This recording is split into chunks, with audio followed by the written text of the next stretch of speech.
I'm Morna O'Connor, PhD candidate at the University of Nottingham in the United Kingdom. And I'm Elaine Kasket. I wrote All the Ghosts in the Machine, the digital afterlife of your personal data, and I'm a professor of psychology at the University of Wolverhampton. This paper is based on a book chapter Elaine and I are writing for a Palgrave series in cyber psychology coming out this summer. In it, we describe 3 myths about grief we see as reviving in the digital age. These myths motivated my PhD research. Though dismissed in bereavement scholarship and practice, I saw them alive and kicking in the digital context, and my PhD explored whether they hold true for digital age grievers. Since the 1900s, grief has been in the domain of Western psychology and psychiatry, which, without systematically studying it, gave us theories about normal grieving and stage models that became conventional wisdom.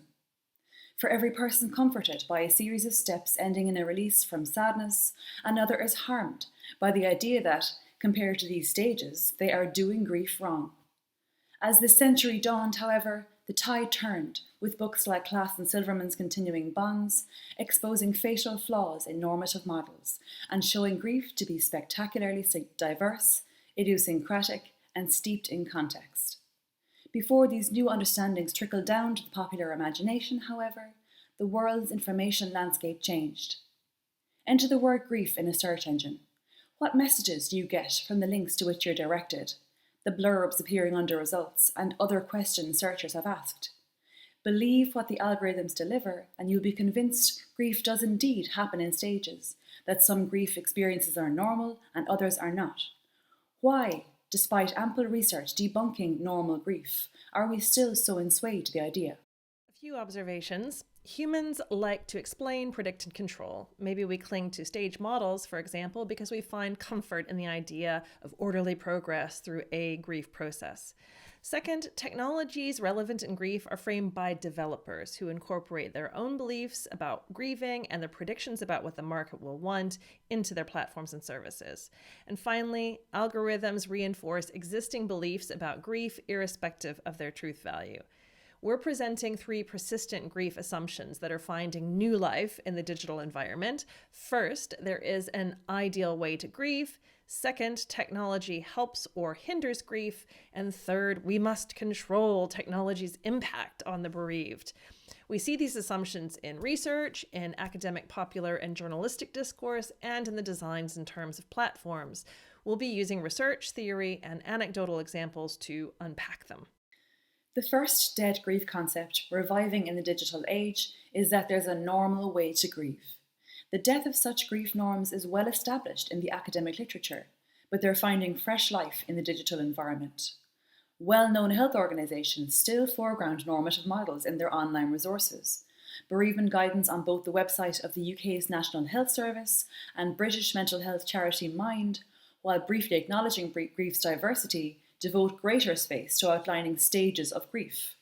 On social media, grief norms are alive and well, as cultures of mourning from across the globe meet, mix, and clash.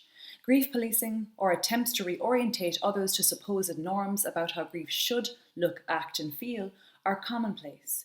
In 2016, waves of grief on social media for Prince, David Bowie, and Alan Rickman were met by vicious criticism about mourning someone you didn't even know. Grief policing rests on the notion that there's a normal grief response, and it rails against deviations from that supposed norm. Social media, email, and cloud providers are powerful actors in the modern grieving landscape, with authority to grant or deny survivors access to information relating to their dead. News stories beseech tech companies to grant survivors access and condemn their cold denial of what grievers so desperately need. Bassett 2019 describes losing such data as second loss that mourners, quote, live in fear of, unquote. The assumption is clear. Grievers desire access to material relation to their dead, and parties denying this block ideal grieving. However, in my doctoral research, the experiences of many bereaved interviewees challenge this new digital age grief norm. Brian had lost his wife, Deborah. The couple shared a desktop computer with a lifetime of photos and personal and professional files from their intertwined lives. The importance Brian placed on this material, however, was related to not accessing it, but having the potential to do so. Across 3 interviews, Brian described the value of this unaccessed material growing over time, like an unopened bottle of wine. When so much popular discourse suggests normal digital age grief involves accessing the data of our dead, we place expectations on people to grieve to a template and call into question experiences like Brian's. The second grief concept is that grief is helped or hindered by outside forces. Today, technology is this force, and though the force is new, the assumption is old. Class 2006 warned grief scholars of this causality trap, where a given force, quote, helps or hinders healthy coping, good adjustment, and so on, unquote. Why then are we seeing a digital age revival of causal grief counts? First, a multidisciplinary community is studying, commentating on, and designing for modern grief. Not all are grief specialists, and old assumptions are creeping back in. We also see help or hinder notions in seminal scholarship in the field. The foreword of Safka et al.'s 2012 Death, Dying and Grief in an Online Universe noted its frequent use of the term Brave New World with its, quote, sense of foreboding of the dystopia Huxley once described, unquote. A near decade later, Safka 2020 again asked, quote, does the presence of a digital afterlife have a positive or negative impact on survivors, unquote. Though not suggesting negative change, Walter et al.'s influential 2012 article, Does the Internet Change How We Die and Mourn?, also invokes a causal discourse.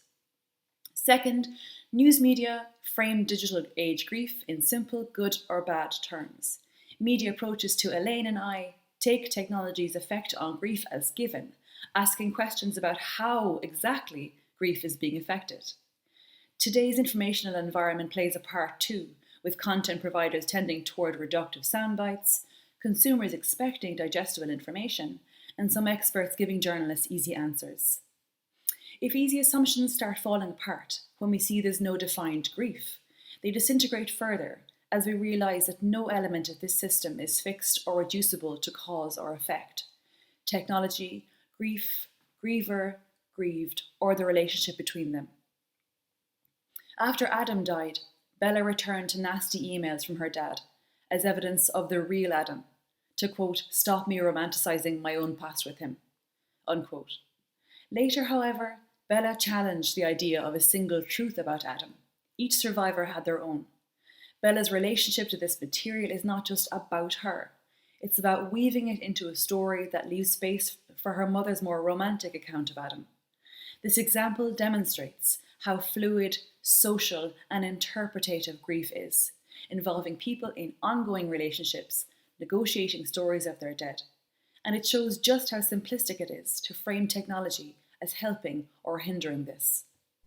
The final dead grief concept is that bereaved people must be protected from the impact of technology, which is often cast as damaging. In the media, tech companies are blamed or called upon to do the right thing. We see it in academic work. Deborah Bassett's hope here is underpinned by the idea that platforms have the power to disrupt grief and that certain measures can reduce that disruption. And then there's the public. The South Korean mother who met her daughter's simulation on a TV show welcomed the experience as a lovely dream, but commenters took a stand on the true impact of the encounter, sometimes casting the tech itself as bad and the filmmakers as cruel for having inflicted it on the grieving mother. Tech companies refine their T's and C's to try and find a better interface for bereaved users, telegraphing both their power and their duty. Note the vocabulary in the press release for 2019 changes that Facebook hoped would help keep content from showing up in places and ways that might cause distress. This care and concern is good. The underlying assumptions are more problematic. Automatic reminders of the dead cause pain to all grievers. Pain should be designed out, and tech has the capability to do that. Even with good intentions, attempts to predict and harness grief evolve into norms and expectations to grieve in particular ways. Morna's findings show grievers as active narrators, weaving technology into their stories in ways that couldn't have been designed for or predicted. After Oscar died, his cousin Tina at first found it distressing to see the record of Oscar's last call, which she'd saw and ignored. She described it as an instant negative trigger. 3 months later, Tina had restoried the ignored call and just as a small component of the wider relationship. And instead of triggering pain, she now accepted and even embraced the record of the missed call as part of the rounded whole thing of our relationship. Tina owned this process. It wasn't determined or influenced by any change in the provider's policies about retention of missed call records, for example. These three dead grief concepts too often emerge as answers to three questions. What is grief? What is technology doing to grief? And what do we do about it?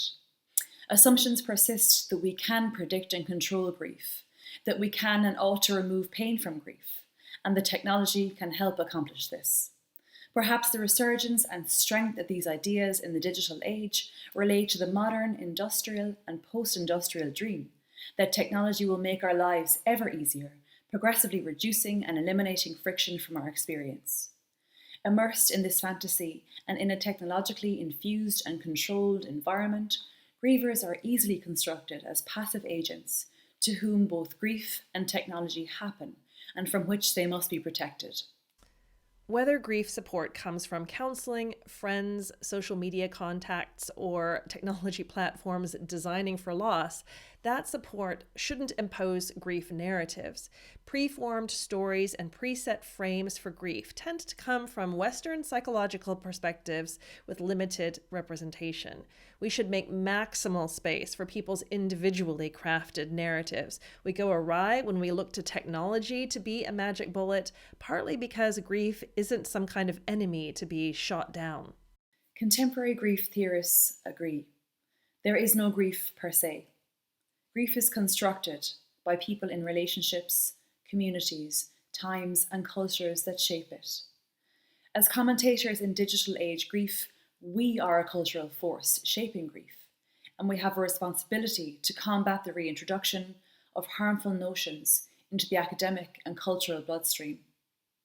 By practicing vigilance in our scholarship and interactions with the media, we prevent the reanimation of these dead grief concepts. We refuse to impose set narratives, and we honour and preserve grief's diversity, creativity, and idiosyncrasy.